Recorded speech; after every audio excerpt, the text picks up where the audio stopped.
markets are crashing around the world for the second day in a row. The consensus is that the president's tariffs were much higher than expected and based on economic formulas that people do not understand.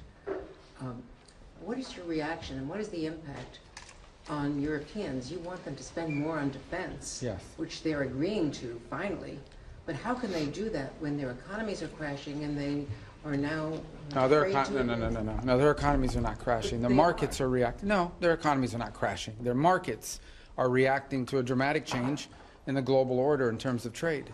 And so what happens is pretty straightforward. If you're a company and you make a bunch of your products in China, and all of a sudden shareholders or people that play the stock market realize that it's going to cost a lot more to produce in China, your stock is going to go down. But ultimately, the markets, as long as they know what the rules are going to be moving forward, and as long as that's set and you can sustain where you're going to be, the markets will adjust. Businesses around the world, including in trade and global trade, they just need to know what the rules are. Once they know what the rules are, they will adjust to those rules. So I don't think it's fair to say economies are crashing. Markets are crashing because markets are based on the stock value of companies who today are embedded in modes of production that are bad for the United States. We have to be a country that thinks we're the largest consumer market in the world, and yet the only thing we export is services.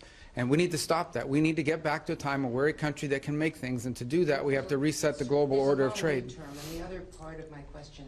Well, the worst thing is to leave it the way it is forever. I mean, this just can't continue. We can't continue to be a country that doesn't make things. We have to be able to make things to provide jobs for Americans. That's it. It's that simple. China is an example. I mean, it's outrageous. I mean, they don't consume anything. All they do is export and flood and distort markets, in addition to all the tariffs and barriers they put in place. So the president rightly has concluded that the current status of global trade is bad for America and good for a bunch of other people, and he's going to reset it, and he's absolutely right to do it.